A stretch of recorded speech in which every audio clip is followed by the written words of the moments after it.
Good morning, everyone. Let's see if the microphone is working. Let's see if everything is popping off as it should, as we do a couple last-minute changes in configuration, as seems to be the tradition here on a Friday morning magic. As you know what, I'm gonna move us around a little bit. I don't know, I probably shouldn't. Live editing, let's do it. Welcome to the live stream, everyone. It's Friday morning magic time, my favorite time of the week, my favorite time to hang out with each and every one of you out there. Nick, big shout out. Let the coffee flow. Everyone cheers out there.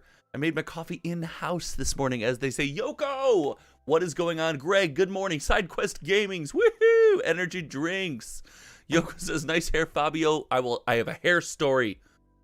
If you think this is only about Magic the Gathering, you're mostly right, but we do tell some stories here. I have a hair story. Wow, bad hair day. I thought my hair looked fantastic. You know, I got some volume going on. I got a little bit of a flow going. I have decided, I have made the decision. I have chosen to grow my hair back out. Whether that's a good decision or not is yet to be seen, but that's the decision that I have made. It would seem, off the bat, that chat is not a major fan. Not big fans of my decision.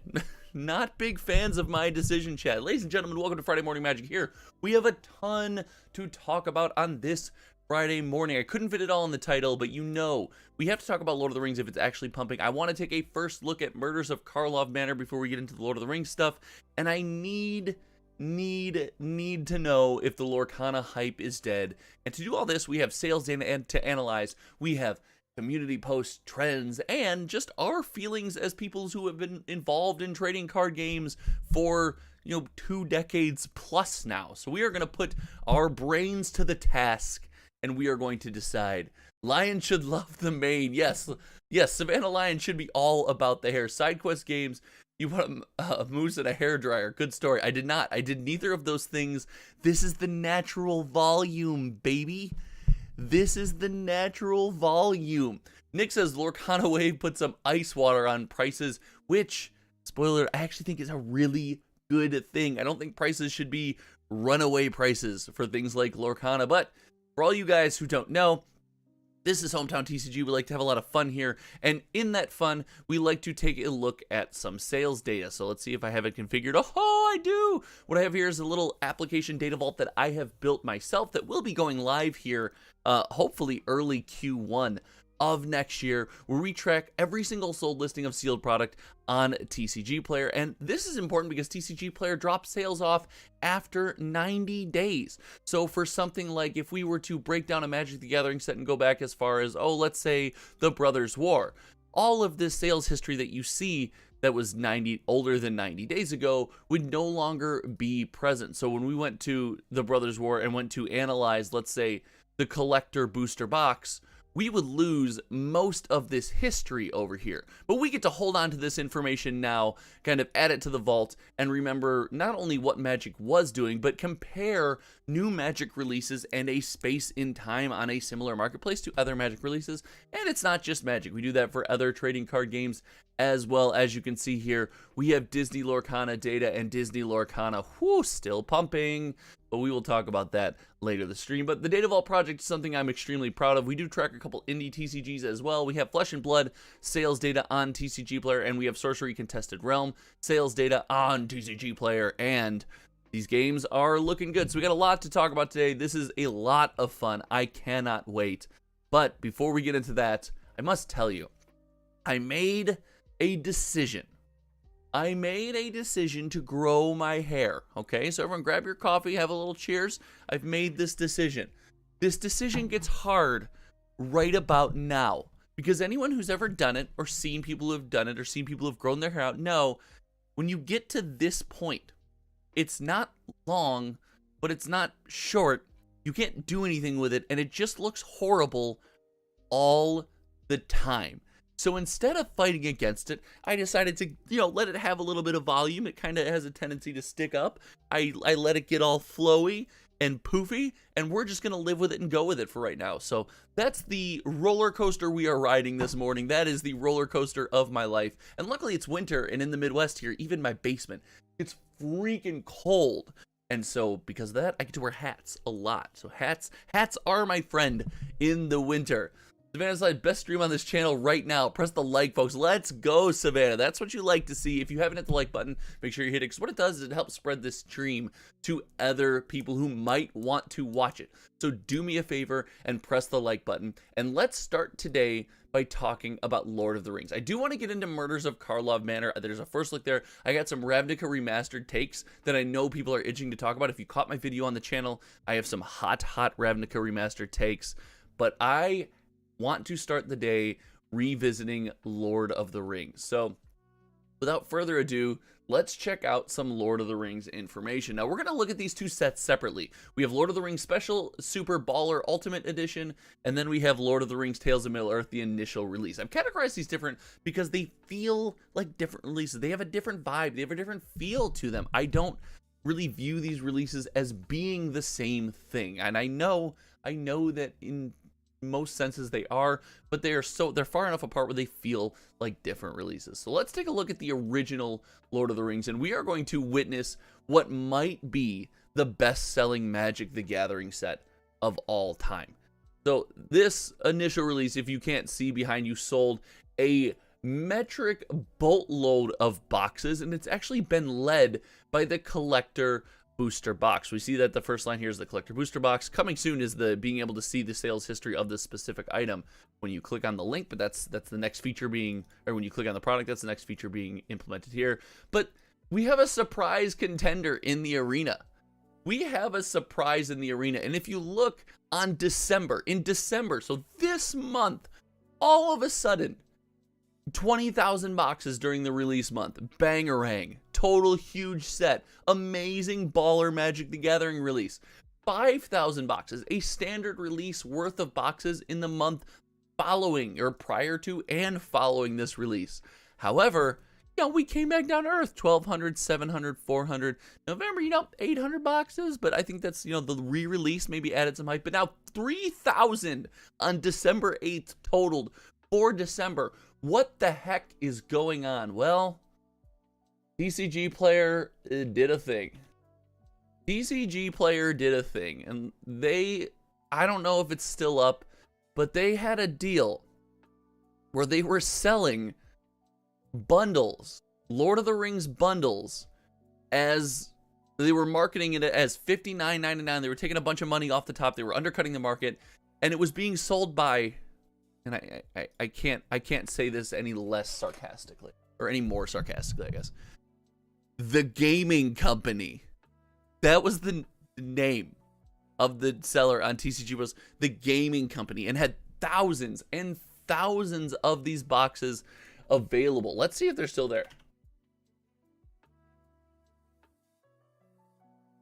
Now, we do, for those who don't know, I am on a podcast every Friday morning. It's called May the Zoo Be With You. It is over on my buddy's channel, Kitchen Table TCG, after this live stream. Feel free to check that one out. But we talk about this, and it was Louis, so big shout out to Louis for pointing this out to our attention, bringing this to our attention, this giant sale that was going on. And it does seem that speculation is TCG Player was selling this stuff direct to consumer. It felt like it really did. So we noticed the Gaming Company is gone now. The $59 boxes are gone, but they did not leave without leaving an impact on the market. And this is why the freaking Data Vault is cool. This is why it's just something that I'm really proud of. We can break this down and look at the bundle, and 5,997, almost 6,000 bundles. Almost 6,000 bundles. And let's take a look. Whoa! Whoa! Whoa! In December alone. Here we go. In December alone. So now that I've got this, I want to make sure this all still works. It wasn't data overloaded. We are good. Look at this. The bundle, 6,000 almost sold. And, tracking an average price. It's got a copy of the One Ring. Things are all normal and all happy, and sales are going. Like, release month is great. Listen, selling 900 bundles on TCG Player, that's good. The bundle is not normally exactly a hot ticket item. And then bam! Boom! Holy smokes! What? We sold... Okay, I am not a statistician. For those who know, I didn't graduate college. I'm a software engineer without a college degree. I'm that guy. But, you know, I think statistics would refer to this as an outlier, at least. What is going on? Look at this. So we've juiced the sales with TCG Player possibly selling direct to consumer. We will see. We will see. So Yoko says, I logged myself some collector singles data for Lord of the Rings Special and Eldraine. Both are actually good EV. Lord of the Rings is worse because the EV of the boxes are 100 but more expensive, but not bad. Yes, we can talk about EV today too, and we can break that down. And maybe a good place to go is over to Mox Alpha, and let's see if they have the bundle. As a, oh, check that out! Shout out Mox Alpha showing up on page 1. Let's go. So let's sign in and let's see if we can't calculate what the EV of a bundle would be. Let's go sealed products, Magic the Gathering. So we're going to go Lord of the Rings Universes Beyond, Tales of Middle-earth, and let's see if we can get some EV calculations on these bundles.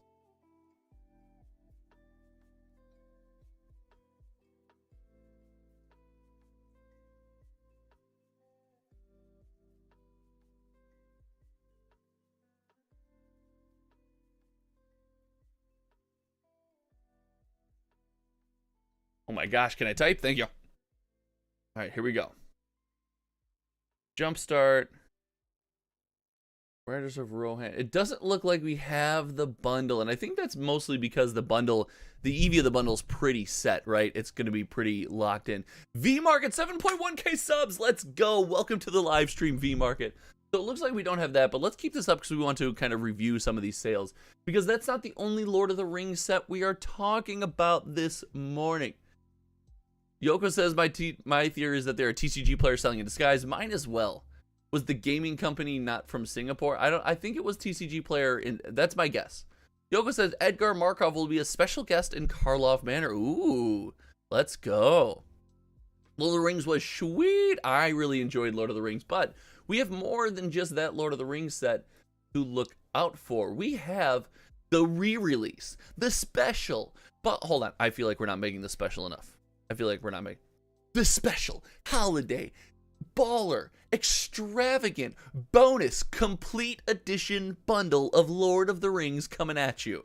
I still don't understand why these were separate products. Like, I know you're trying to capitalize on the IP, like I get that, but me oh my. So we have the Lord of the Rings special edition set listed here. Now, everything I'm hearing about this set is suddenly pumping. This set's the best. This set's going off the rails. Well, it might be going off the rails, but it's not doing so here on TCG Player. As we can see, it's rapidly or maybe crawling to 6,000 boxes sold, which for a special edition product is not something I'm looking for to, let's call it, determine success. If we take a look at another kind of special release, although be it different, right? Because Doctor Who was a Commander product, like this was kind of its own standalone little release here, and it blew that out of the water. It wasn't even close. So here is the big, I guess, the big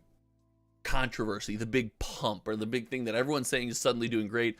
It's the collector booster box. Now, if we just let's bring this out a little bit. If we take a look at the collector booster box, we see the collector booster box, not quite 1,000 units on TCG Player sold yet. And as a breakdown, from November to December, we only have 38 sales as a point of reference in December, with 661 in November, and a small price increase, a $3 average price increase across the 2 months on the collector booster box. Now, when we see something like this, and we see this $3 increase, yes, this is improvement, but it's not improvement at scale, right? It's not improvement at any kind of realistic scale, as we have 38 boxes sold in December so far. And you know, December's early, but I don't expect this to climb the corporate ladder. Savannah says Capenna was shot by was shot by all the other sets and was not what we expected. I don't know. I still really enjoy Capenna. I think there are other issues with Capenna, so we will not have a Capenna discussion because at any given moment there is always anywhere in this office a Streets of New Capenna collector booster box within arm's reach because I really, really like this product, and when it goes on sale, and that one falls on the ground, I can't help but to buy more. I cannot help myself. Somebody has to stop me. So this is where I got this product wrong. And let me know in the comment section. I want to know in the chat. So we've got a couple new chatters here. First of all, if you've never been to the stream, let me know that you are here for the first time. I know almost everyone by name, and I might not know if you're here. I gotta know if you're new here. But if those who have been around will know, I got this one a bit wrong. I thought these scene bundles would do a lot better than they did. I thought these scene bundles would be like, hey, it's an affordable product. You get some commander cards, you get some packs. Like, the display was looking okay, and the previous bundles did well because obviously because of the ring. But also, like, you saw more posts on social media than you would have thought about people just like putting the scenes up in their office, in their space, and that caught me off guard. So I said, oh, next scene bundle, here's my logic. Last bundle did great. This one doesn't have the one ring, but like there was some juice to the bundle of, you know, putting the scenes up and collecting the cards that wasn't about the ring. Next scene bundle will do great. It'll be awesome. I was wrong. I was wrong. The Aragorn bundle has sold 208 copies since its release on TCG Player.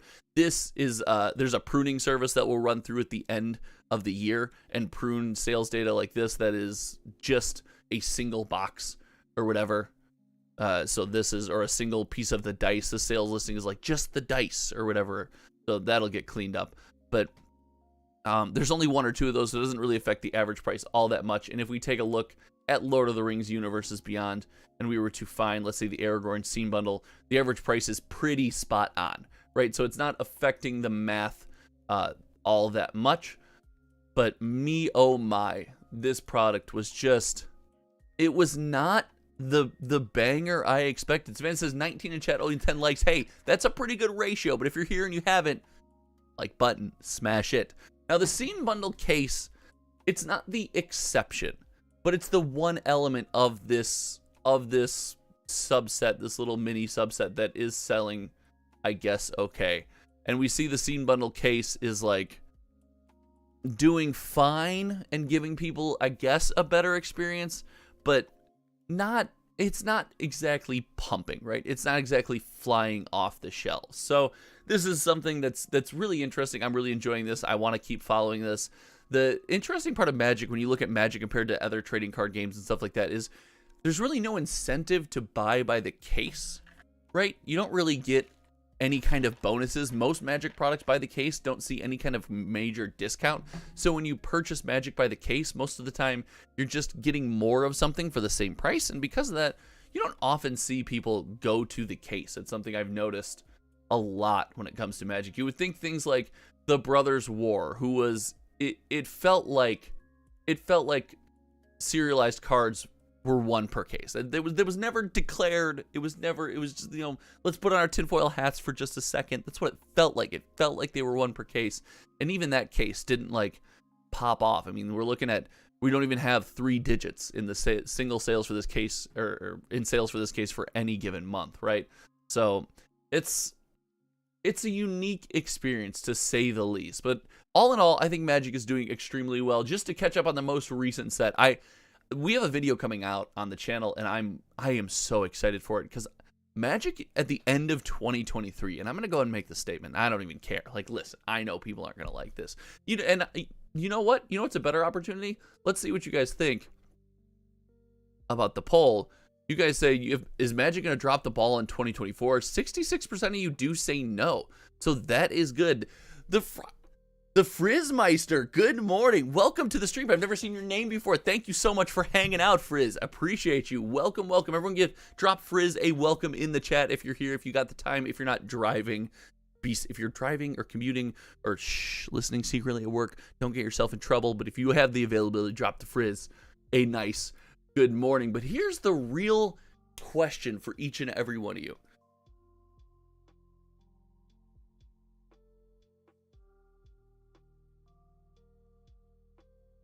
Has Magic the Gathering turned a corner going in to 2024? I want to know if you think Magic has turned a corner going into 2024. What I mean by this is they have addressed and aggressively looked to fix issues and are going to continue to improve the overall state of Magic the Gathering. That doesn't mean that everything's going to be perfect. I'm not telling you Wizards are going to do everything right forever. I'm saying, have they turned a corner where things are looking in an upward direction rather than before, when even when they were making positive changes, things kept looking not great, let's put it. So all in all, I do want to talk about Lost Caverns of Ixalan really quick. Lost Caverns of Ixalan is a set that is just incredible. It's got chase cards, it's got playable cards, it's got flavor. The universes beyond that are in the set feel like they belong. It is a banger.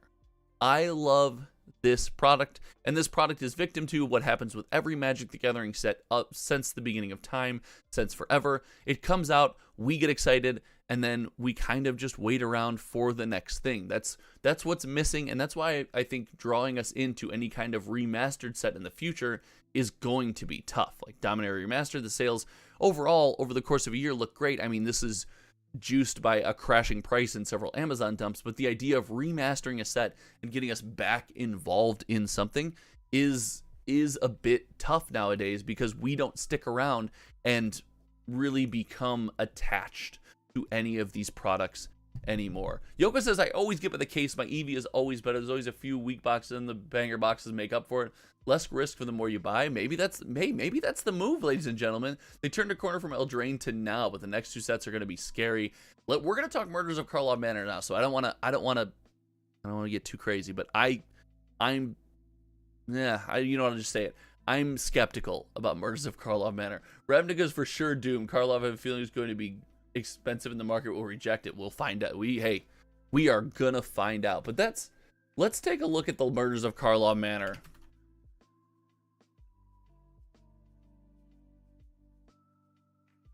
It's always hard to remember that Manor has one N, because I'm not very smart. So we will use the official Magic the Gathering article. So when we first look at this, we're going to use the official Magic the Gathering article. I'm not going to watch the official Magic the Gathering video. I think that's not my jam. That's not my jam. So let's take a look at the first look at Murders of Karlov Manor here we have pulled up. And here, right off the bat, and we talk about this on the podcast this week again. Remember, at the end of the stream, I will link that podcast. And if you like content like this, and you like, box openings and getting discounts and stuff, make sure you check the channel membership. It's pinned in the chat. It's only $5 a month, and you get access to sweet box openings at really cool prices. The last couple box openings for Sorcery, that is currently around $200 a box on the secondary market, were sold at $150, $157, have everything shipped to your door. So channel members get a pretty good bonus anytime I get something cool that I can offer to anybody. So here we go. Oh, by the way, I still have one of those boxes available. We'll talk about that more in the Sorcery. I think I have one or two of those more of those boxes available. So here we go. Murders of Karlov Manor, and right off the bat, they always put a card kind of front and center to try and sell the set. And I love that the card that's front and center to try to sell this set is a freaking Lightning Helix. I love to see Lightning Helix right here, front and center, getting Lightning Helix into Standard. Wizards of the Coast committing to, hey, we're going to speed things up, baby, whether you like it or not. We got 2 instant speed, 3 damage burn spells. Let's get things going that you can go face with. I love to see this. Marcus says, I like the theme better than Crimson Vow, but these new frames are not great. Oh, Marcus. We, my friend, are going to talk about the new frames. So moving on, Marcus, we're going to talk about the new frame, you know what I'm saying? So the art here, looking great. This is a pet peeve of mine. We're going to say this on every live stream for the history of ever. Again, make sure as we go over this is another good point. Has Magic turned a corner going into 2024? Make sure you share with me your thoughts in the poll. What we have here is some beautiful art, and Magic gets a bad rap. Magic gets a bad rap, like when other games, like, we're all about the art. We're all about the art. Magic art is still very good. This is a very good art for a card. I don't know how else to describe that. This is very good art. I love Magic the Gathering art, and while it doesn't always hit the nail on the head, and it does not change enough for me. We have too many. Somebody put out a poll this morning about what's the best Thoughtseize, and it just hit me like look at this. These were the 4 Thoughtseizes they asked about. Like, look at that. They're the exact same picture. Like, the art is beautiful on the original Thoughtseize. It's the original Thoughtseize, like, the art gorgeous, beautiful art. Not nearly good enough. Doesn't change enough. So John Lorenz, I like the play boosters, make a lot of sense. Good for the LGS and players alike. Oh, we'll talk about play boosters right at the end here. Like your thoughts. I like where your head's at, John. I like where your head's at. So Magic art, I think, gets a bad rap. There's a lot of really cool stuff, at least that we've seen so far. And just some wacky, like, look how wild this is. This is insane. Times for remastered Thoughtseize. Oh, for sure. I don't know. I like the original. I like the original Thoughtseize. I like original versions of cards. And so we get into some of these spoilers and some of like the details here. And I think it's funny. The first card you see as they stick out is Deduce. Draw a card and create a clue token where you can pay to and draw a card later. Like, this card, man, it's probably going to be a limited all-star, but it did not get the juices flowing for me, as they say. It did not rev the engine. And then I got down here and I noticed card number 2 on the Wizards of the Coast commitment to speeding things up, as we see Shock. Shock is in the format, as well as a pump spell that gives trample. It does look like we are trying to speed things up and go fast, whether it's in limited, whether they're trying to change the standard metagame as they look to bring standard back. They're trying to speed some things up. So not on my watch. We get some flavor for white back into exiling attacking creatures. You love to see it. But all in all, I think this set, you know, I don't want to get into analyzing singles and what is going to happen with standard, limited. That's not what we do here. However, I really like this treatment. Now, we're going to get into the variant discussion here in just a minute, but the showcase magnified treatment that's going to be offered in the set, I think, looks really good. Fitting the clue motif and the mystery murder motif, I love kind of how this looks on a Magic the Gathering card. I'm a big fan of this, and let me know if you're a fan. If you're not a fan, I want to hear from you. Let me know what you think of the clue showcase magnified treatment. But then we get into clearly and easily my least favorite treatment, the showcase dossier treatment. Oh my goodness. Here was my first reaction when I scrolled through this article and I saw all of these cards and everything going on with Magic and all this cool stuff we had coming to us. I was like, why are they only showing us white cards? That was my initial thought as a Magic the Gathering content creator, was, why are they only showing us white cards, Wizards? Oh, they're not. These are white and multicolored cards currently on this screen right now. These are not all white cards. In fact, this is a Rakdos card, Rakdos, Patron of Chaos. Blew me away. I was like, oh, okay. And then I thought, I couldn't get over the it reminded me of when I made proxies. When I made proxies for like figuring out a deck or trying stuff out that I hadn't tried before. And I wrote card names on a little piece of paper and I slid it into the sleeve and it sat, you know, slightly off center, but we played anyway. That's what this, it looks like a piece of paper slid down in the sleeve of a Magic card. You know, I'm gonna say it. I cannot stand that treatment. I cannot stand that treatment. Josh Smith is late again, as is tradition. Listen, Josh Smith is a channel member that likes to sleep in, and I can appreciate that. I can appreciate that. I'm just joshing. How many as someone also named Josh, having to hear that joke a million times, I feel bad saying it, but I never get the opportunity. I had to take my shot. Jake and Joel are Magic, a hometown TCG stream in this economy. Shout out to Jake and Joel are Magic. Yep, every single Friday morning we get live and we talk about whatever's going on in the Magic the Gathering world. So we have maybe my least favorite treatment that I've ever engaged with. However, we have something interesting. We do see a wonderful special guest popping up, and the special guest slot, in my opinion, going forward, is just going to be a way to get needed reprints out to the community. I think they're going to try to get it on stream, on brand, but you know, it's going to be what it is, and I love seeing Crashing Footfalls here, and having this art. This is some wild Crashing Footfalls art we're showing up here, and I love to see it. Savannah says, them dossier are awful. They did that in another game. Yeah, it does. It just feels like they're slightly off the center. Jake and Joel are kings in the community. That is true. Shout out Jake and Joel are magic. Actually, they helped me a lot with Thumbnail Game. They host a couple little meetups in their Discord to help people on YouTube figure some stuff out as far as how to present your channel and your content. It was really helpful. So X-Files knockoff. Is the dossier kind of an X-Files knockoff? You know, maybe. So we got the special guest treatment, and here's the bad part is we're not done. We're not done. This is the variants are an issue. As someone who's super positive about Magic the Gathering, I'm gonna go full screen for this because I don't do this often, and you all deserve the full screen for this one. I can be negative about some things. The number of variants is too damn high. We have too many variants in Magic the Gathering. This has been said. The reason I don't say it on the channel all the time is because it's been said to the ends of the earth. Everyone knows it. There's no reason to constantly hammer against the same couple things.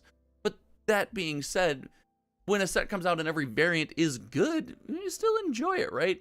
But this right here, man, we're deep in the tank, and now we've got the Showcase Ravnica City edition.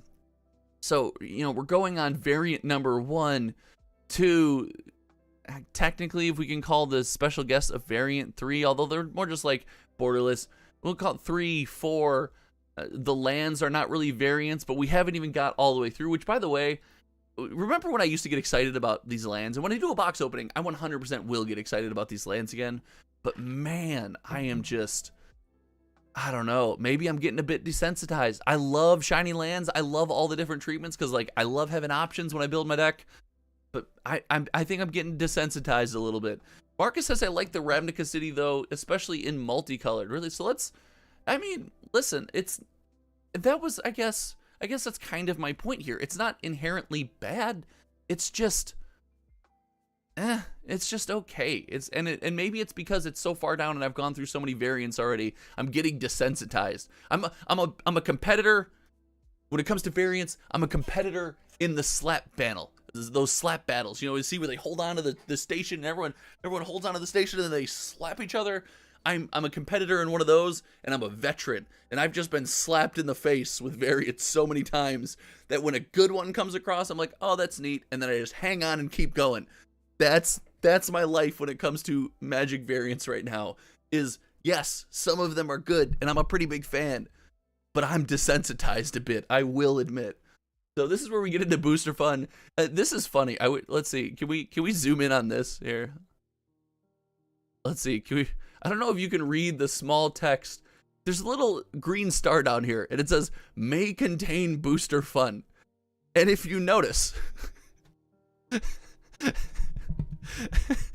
every slot in the play booster may contain booster fun. Hey, guys, yep. You might have fun. There's a chance. I'm not saying you will, but there's a chance this may contain, except, hold on, you know where you're not going to have fun? Slot 15. The add token helper, and by the way, still the slot for the art card. If this is not viable fun, why are you still printing the art card? You're acknowledging it's not fun. No, I know that's not what it's doing, but so this is one of my, this little graphic here quickly became one of my favorite aspects of this entire announcement. The fact that it may contain booster fun, you never know. Now this is where things get a little off the walls, and I will tell you, the collector box exclusives here go a bit hard, and I don't know if that's good or bad. I don't know if that's good or bad. Marcus, can't wait for the 20 pile official live stream. I cannot wait to watch this box opening. You know Wizards is going to open this box, and you know poor Blake is going to have the foil fancy special ultimate edition pile with the, I don't know. It's going to be wild. It's going to be, you know what? That was funny, Marcus. You get a coffee cheers this morning. You get a coffee cheers. And before we get into collector booster box exclusives, remember, I'm going to MagicCon Chicago. If you're going to MagicCon Chicago, make sure you show up. I am going to bring, I don't just talk a big game about Streets of New Capenna, ladies and gentlemen. I live the Streets of New Capenna life. I've got gala greeters. I can sign them. We can draw funny things on them together. We can hang out, but I've got gala greeters for anyone who shows up who is subscribed to the channel, and we're going to do a lot of fun stuff. Oh, ladies and gentlemen, if you see me, and you cannot miss me, I am 6'8" tall. I am a behemoth. And do not be embarrassed. Shout, yell, run up, say hi. We'll do something fun with the gala greeters. I am bringing them all. It's going to be a freaking blast. I cannot wait. But I guess I can't put this off anymore. Yes, Josh, you do. Can you send it to me at hometowntcg@gmail.com, Josh? This collector booster exclusive thing. Oh man, I love the concept. Okay, let's paint a word picture. It's a Magic the Gathering set based around murder and mystery and dossiers that are slightly tilted to the left just a little bit. I love the idea of hidden ink. Like, that's really cool. Flavor-wise, this is super neat. The idea that you can look at the card at different angles, you could see a secret message written in hidden ink on the card. Now, do I think our community is going to take to it? I'm skeptical. I also want to avoid the very clear and easy joke of when I hang out with all of my Magic the Gathering fans in either my basement when we have a bunch of people over to play, or a game store, or any venue, the last thing I want being brought out is a blacklight. Like, that's the last tool I want pulled out at a Magic the Gathering table. I don't care if you're playing Commander. I don't care if you're playing Pioneer, Pauper. I don't care if you're drafting. I don't care if you're sitting talking Magic the Gathering. The last tool I want to see pulled out at that table is a blacklight. And if this card requires a blacklight to see the hidden ink, which I don't think it does. I think it says here, have invisible ink. Visible as you view the card from the right angles, adding markup in the margins, direct from the proft himself. Like, yes, I think you can see this, but like, not a big fan of that, right? I, however, do really look like I think this is going to be really cool. I'm a big fan of this card. I think it's going to be neat. I don't know if our community is going to take to it. That's where I'm skeptical. And lo and behold, well, of course, we know, you know them, you love them. They're here to stay. It's serialized cards, everything. So this will be the showcase dossiers. It looks like we'll have the neon ink, or neon ink. Oh, that's going to be hard not to say. The invisible ink treatment, the Ravnica City special baller variant frame case will have the serialized cards. And I think there's a chance to shine here. There's a chance to do something cool, because most of this look like, or at least everything we've got previewed so far, look like they're going to be optional commanders. And having a serialized commander is where a serialized card, in my opinion, really shines. Right? Something that you can have, it's a one of, it sits out on the table all the time for you to show it off. You can keep it in a hard case if you need. Like, that's where this shine. And I know you can't, because you can be returned to your hand. Like, listen, I get it. But having something that you can always have on display as a collector piece while you're still playing Magic the Gathering is the best use of a serialized card. Greg, me not throwing blood tokens out of the blacklight. Yoko says, sorry guys, that's on me. Hidden ink looks like a misprint. Maybe that's a good thing. Maybe that helps kind of juice the value and keep people interested. Yoko says, my first serialized pull was an Ivory Tower. Oh, what's the point? Listen, what? Yoko, boo take. I love serialized Ivy Tower. I love all the Brothers War serialized cards. You guys know I'm looking to complete my set, so you are not going to to get me to bash those. And finally, it is only of 250. Now, we saw all the other versions were of 500. We are only of 250 here. So we have, you know, dropped the number of available serialized cards, maybe, unless they doubled the number of cards that were eligible for serialization. We have dropped the number of serialized cards, and that will probably make things, you know, feel a little bit more collectible. And to Magic's credit, I am of the camp that the game must be playable, it must be accessible, and it must also be collectible. That is the delicate balance Wizards of the Coast is tasked with, and I'm not saying it's fair. Listen, I am not saying it's fair. I'm not saying that's how it should be. I'm not saying that is easy, but it is what it is. And to their credit, let's look at the last 2 sets, the last 3 sets even. They've been doing a great job. The game is accessible. It is playable. You can go to your local game store and draft right now. It's a great time. Heck, you can play Pauper, and Pauper has not changed financially in years. It is a wonderful way to play Magic the Gathering, but there's also collectible pieces. There's chase cards, there's hits, and people looking for that financial juice out of Magic the Gathering have a home as well. So I love the variance for the point of cheap cards versus expensive versions, but I don't think you need 9 or 10 steps or whatever number of variants we saw to get there, in my opinion. All in all, Murders of Karlov Manor looking fun. We do, oh, sorry, this is the Clue game, the standalone Clue game, which, oh my god, they're reprinting Chocolates! It's in a standalone $80 product. Guys, everyone calm down. Steve Stroud says truth, and that's because Steve Stroud is the truth and knows the truth, and this man might even be justice. In fact, for all we know, Steve Stroud is Batman.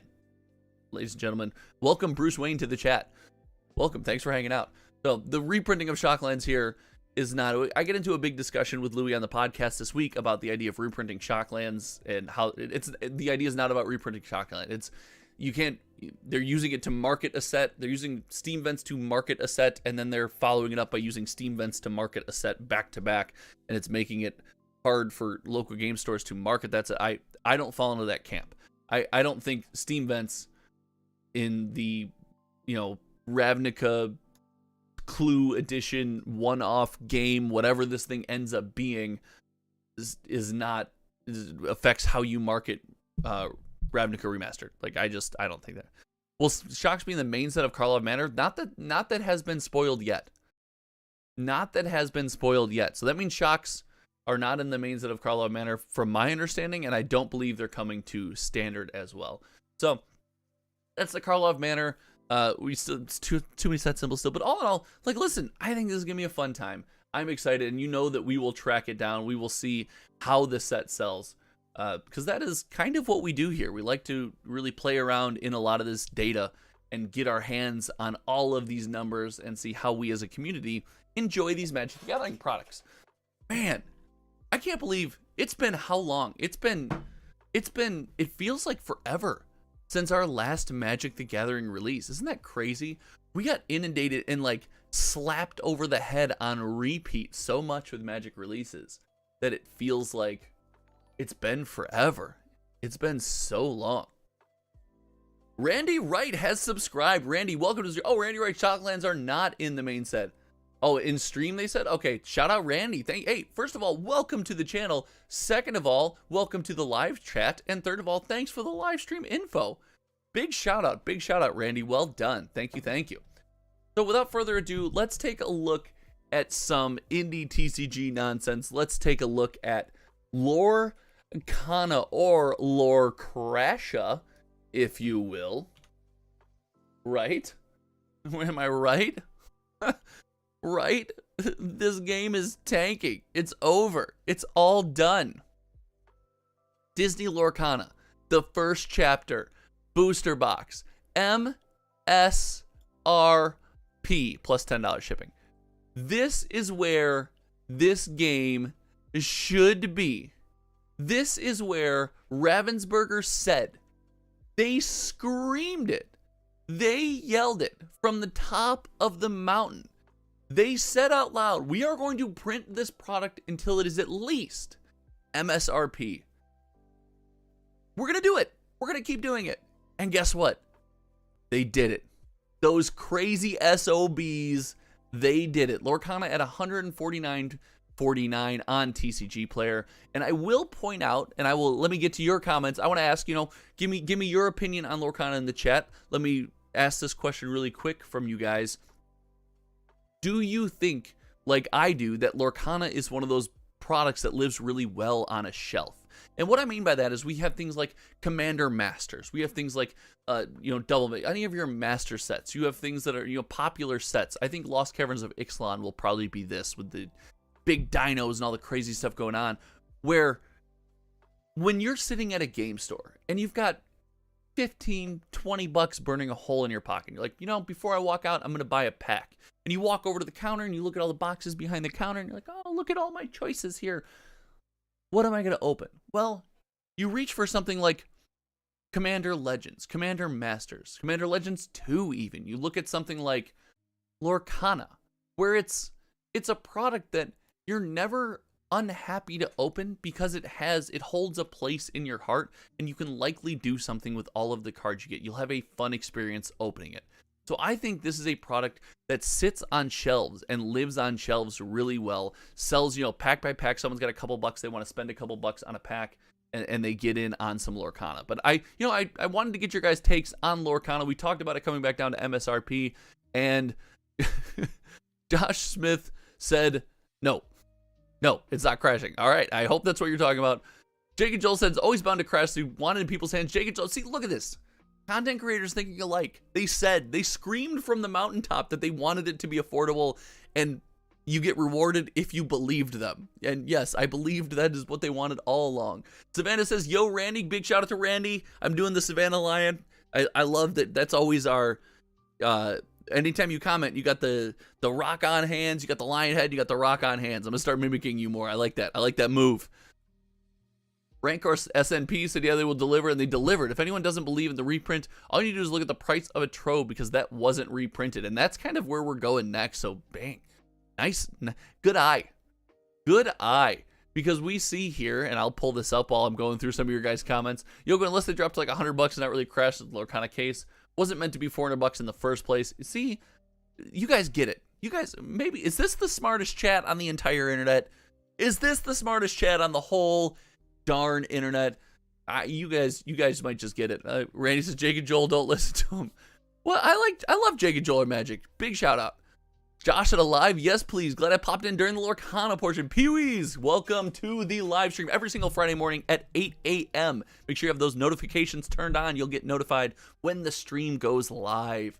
The Lorcana Trove, as was pointed out, was not reprinted. We did not see a reprint of the Lorcana Trove, and because of that, this product still holding a really high value on the secondary market, and not necessarily for good reason, just to say, oh, Randy, for sure, I'm just messing around.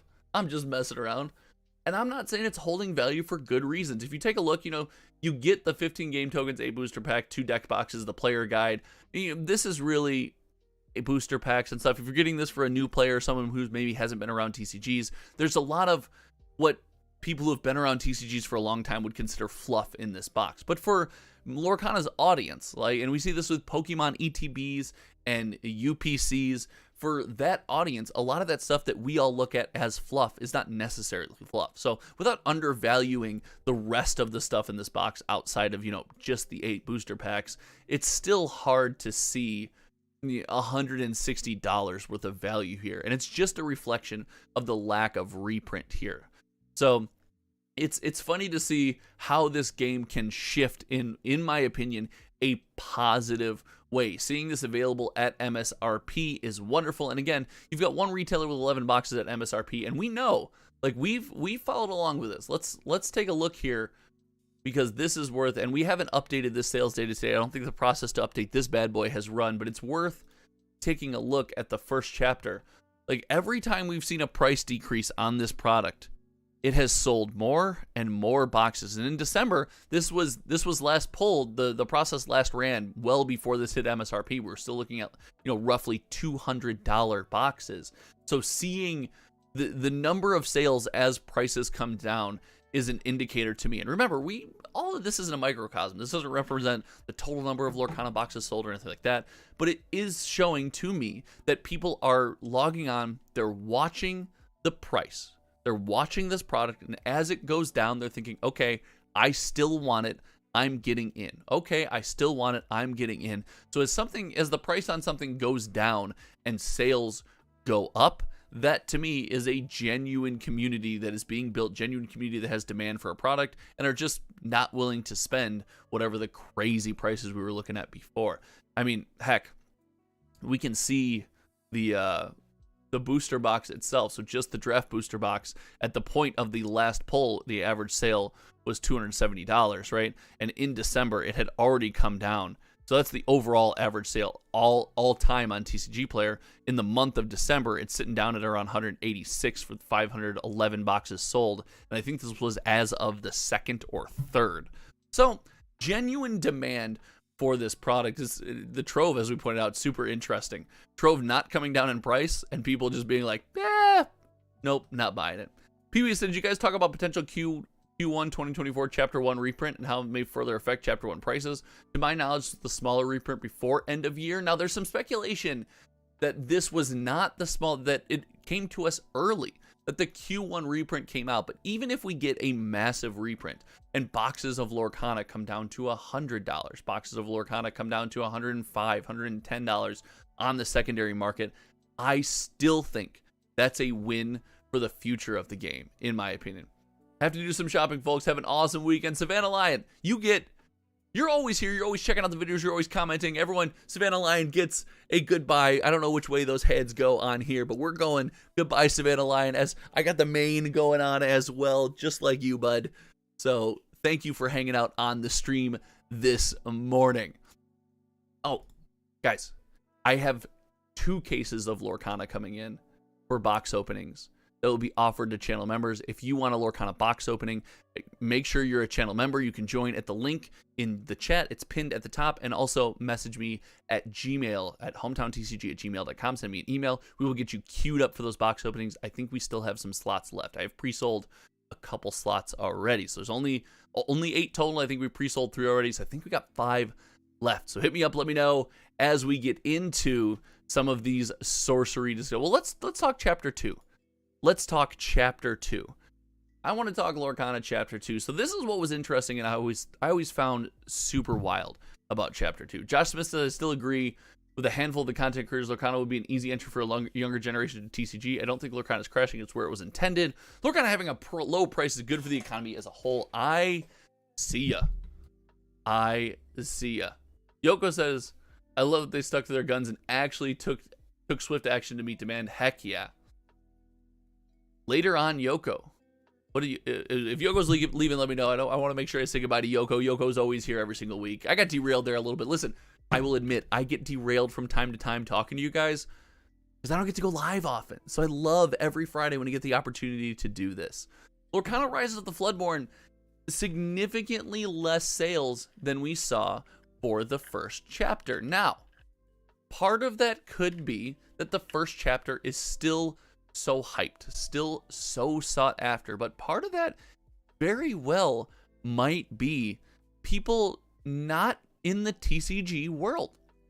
Remember, having a next set coming out, having a next set for us to be like, oh, we go from set, we're TCG fans. Well, as Sorcery comes out, we're TCG fans, we'll use Sorcery, we'll use Flesh and Blood, anything. Any TCG comes out and you're a long-running trading card game fan, and you're like, oh, I have my set. You start, radar start going up, the antenna starts going wide. You're like, I wonder when the next set's going to be. I'm going to get involved in the communities. I would think the average Lorcana fan is actually not. They're just buying it at Walmart, Target. Maybe if they're lucky, they found a hobby shop where they're selling and they're playing at their kitchen table or they're playing with their friends, and maybe they wander into a tournament or, organized, let's call it organized play event from time to time. And because of that, I don't think people are as tuned in to the hyper releases. Now, I also just don't believe the second set was ever going to be as popular as the first. Let's be fair here. I don't think that was ever going to happen, and because of that, I think we're seeing diminished sales. Now, I will say, this is far more diminished than I expected to see, and I wonder how much of that is loss in demand or versus how much of that is speculation on the existing price with, thinking everything's coming back down to MSRP. That's kind of where my head goes when I look at these two comparable sales or comparable set releases, and there's a possibility out there. And I will say this, and I like to think of myself as a bastion of all things fair and all things equal. I do believe that we could be looking at diminished demand. Like, that's an option here. That could happen. But as we fill up the data vault and time goes by, I'm excited to see how this plays out. Huey says, do you think Chapter 1 first wave booster box without sticker tabs will hold more value than the reprints? Kind of like how One Piece OP1 Blue Bottom are almost double the price. Maybe, but the difference there is Chapter 1 without stickers do come with a bit of risk, and it's not a ton of risk, right? It's a lot of work to take out every pack, weigh it, sell you less packs, repack a box. And I'm not saying it won't happen. It could be a lot of work. People still repack boxes, so it's not a direct correlation to something like One Piece because there's the risk you're taking there. But maybe I could see it being, you know, something collectible long term. I don't know if it has any more financial value, but something that a collector would covet and be like, oh, wow, this is a really cool piece of history. The first Lorcana box that just wasn't sealed at all. Blade Steel Ninja, will these Lorcana products mimic alpha and beta's long-term value? I have no idea. If anyone looks you in the eye and tells you that they know for sure some weird financial value of a trading card game product long-term and they're guaranteeing it, they're lying. Like, it's all speculation. Nobody has any idea. I do know that I'm having a ton of fun playing the game. It's the only TCG my wife and I play. It's the only one she play with me, and she gets a shout out. It was the sweetest, guys. It was the sweetest. Hold on.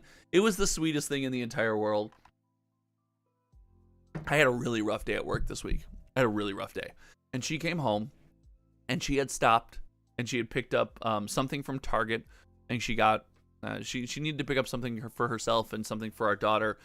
And she came home and she's like, I have a little surprise for you. I was like, oh, what's that? She got me the Rise of the Floodborn starter deck. She's like, we've been playing the other starter decks for a long time.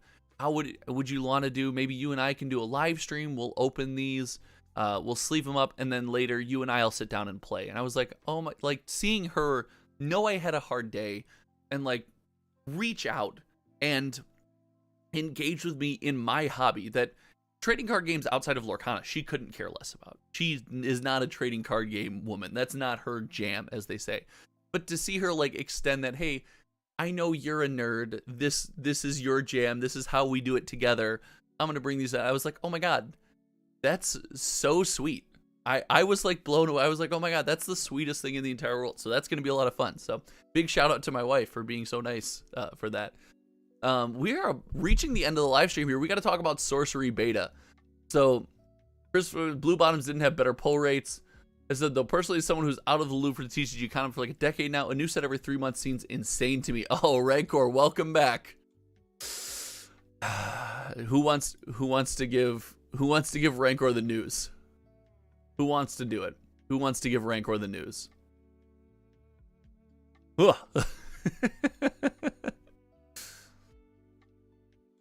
Yoko says, I'm sitting in my OP1 box and don't like to sit on much, but I want to see how it does. Right? It was a while, but people are still buying. They aren't stopping. Rancor, the thing that you have to look at too is I think we have a much shorter attention span than we had, a decade ago when we were on TCGs.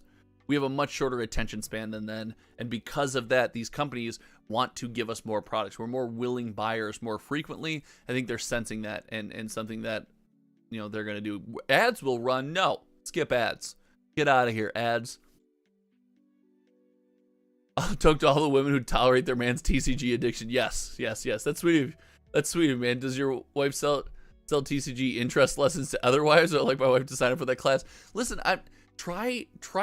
What really got her, and again, she's like, she placates me in Lorcana. She's not like, hey, let's go out and get Lorcana packs. Like, what got her is she sat down with me, and we did a live stream. It was one of the most fun times I've had on stream. She opened a box with me and we sang Disney songs. We're like, oh, Cam just saw this one, my daughter just saw this one, and like we bonded over that. We had a really fun time as she opened these packs and like saw the shiny cards and sang Disney songs like that. That's how it started. So I would encourage you, like, hey, even it doesn't have to be a whole booster box. Open up a starter deck and like just flip through the cards and joke about the first time you saw that Disney movie and try to bond over that. Remember, there was this time in space where we had like emotional connections to trading card games, and a Magic release came out and we were like excited.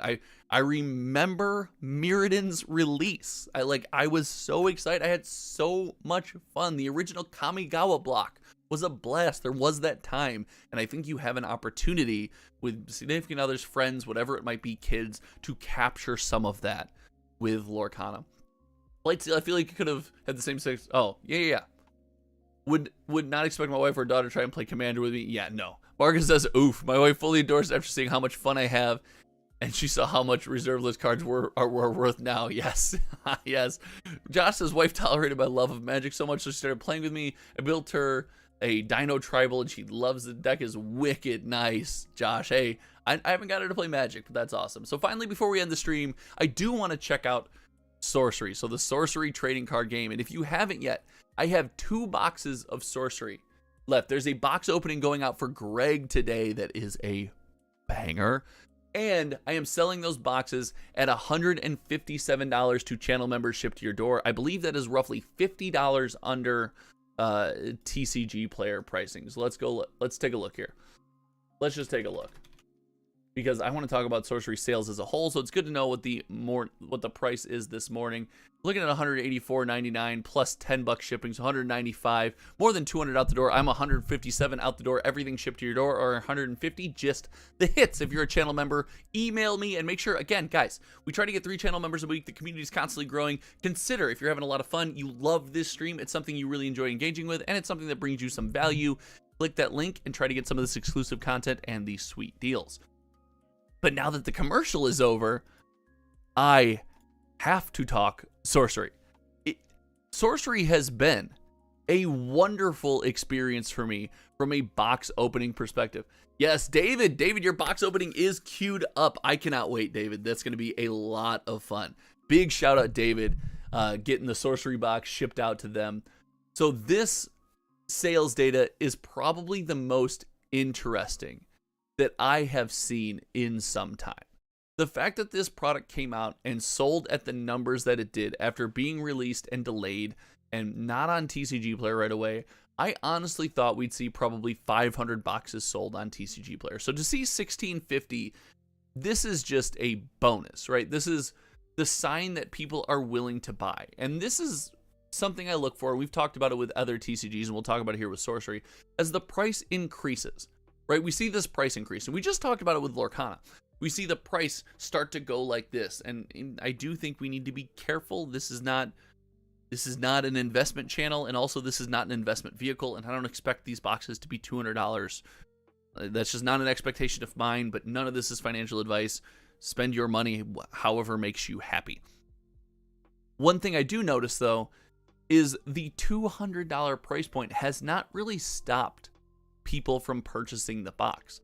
The box is still selling. I mean, heck, we still got a couple sales every single day, which for an indie TCG is about par for the course. Seeing this thing move through the system at these prices, albeit at a slower rate than it was at lower prices, is still the sign of, in my opinion, a fairly healthy economy. Like, people still like to play Sorcery. They are still in, and we have a good number of retailers at this point. There's 23 retailers looking to sell Sorcery on TCG Player, and they're all looking to sell roughly around the same price point.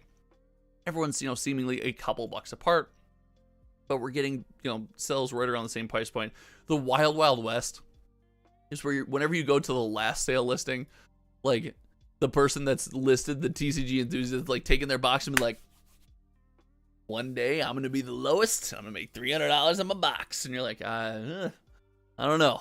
I don't know if I can get behind that. So all in all, this has blown me away. And I, just for comparison, and we'll do this, as other indie TCGs come out and as we get more information on things. The most recent Flesh and Blood set, Bright Lights, has sold fewer boxes on TCG Player. Now, it's not the first release of a game. This is not a first release of a game. Remember, Sorcery's in their first release. This is not the inaugural big first release for the public. This is, the 10th set or whatever in the game's running. And this set, controversial in my opinion, was not a well-designed set. I don't like It's like if Magic printed a mono green set. So there's other factors here, but seeing it sell on par with something like Dusk Till Dawn, a set that came out with a bunch of hype, is really good. I think this is a positive experience for Sorcery. I think this is a good sign for the Sorcery trading card game. Now, I will warn, if this box starts to shoot up in value, I will get skeptical. Because I think one of your early jobs, one of your early things you've got to look to do for a trading card game is to get people in, make the game accessible. But you have to play a balancing game. You have to make it accessible, but it can't be just like terrible. It can't be accessible and with no value and nothing collectible and nobody wants the box, right? So it's got to teeter-totter on that balancing board, and I think Sorcery is doing a very good job. Big shout out to the team over at Eric's Curiosa, because Simon, friend of the channel, big shout out to Simon. They are doing a really good job of keeping things well balanced, in my opinion, and not overreacting to a little bit of price going up, because these boxes, again, still available. Make sure you check your local game store. And again, $157 right here for a box opening shipped to your door if you're a channel member, because that's how I give back to you guys. Lighthouse Game Shop. That's me. That's you. Yoko, wait, that's you? Is that you? What, you think it's gonna be $300? You're gonna be $300? Guys, if this hits $300 and Yoko makes a killing on all of us, I think we all have to subscribe to Yoko personally. Yoko, that's you? Let's go. Let's go. Oh, hold on. Let's not dox your whatever information or any of your stuff here. Let's not do all that. Yoko, shout out. Now, is that really you? If you're not messing with me, tell me in chat if that's really you. If that's not messing with you, make sure you tell me. David says the game is so much fun to play. Packs are fun to open. The foils look great. I have had a ton of fun opening Sorcery. It's a blast. Sets like Bright Light should be similar to Champion's Path, etc. Not a full set since it's focused on just mechs. The problem was it was a full set, right? It was released. LSS released it as a full release. It wasn't a supplemental release. It wasn't a side product. It was a full draftable release. So if it was marketed and released as a kind of for fun thing on the side, then sure, but this was released as a full release. Rob Boomsome, I didn't get the live stream notification today, but I still found it. Let's go! The algorithm working in our favor. Rob, thank you for finding the stream, and also, that's because you guys are liking the stream. One last call for a like on the stream. We're at 22 with 27 viewers. If you haven't, smash the like button. Big shout out, Rob, finding the stream the natural way, the hard way. Hit that like button here. Josh says, if I get a box, I'm buying from Yoko. I don't care how expensive it is. Let's go. The Josh Yoko support system in this community is at an all-time high, and it shows. I will be honest with you. It shows. Yes, sir. I type like dyslexia at time. You got it. No, dude, don't worry about it. It happens. It happens. So, ladies and gentlemen, this has been a ton of fun. If you tuned in today, I just want to tell you I appreciate you. The fact that I can do this on YouTube is not lost on me. This is so much fun. I have so much fun doing this. I'm actually 10 minutes late for my real job, which granted is just, hold on. Let's see if we can we do this? Can we do this? I don't have my address or anything over there, right? Let's see. I'll show you guys my real job. Let's see if do I have that? Let's do it. Where's the video capture device?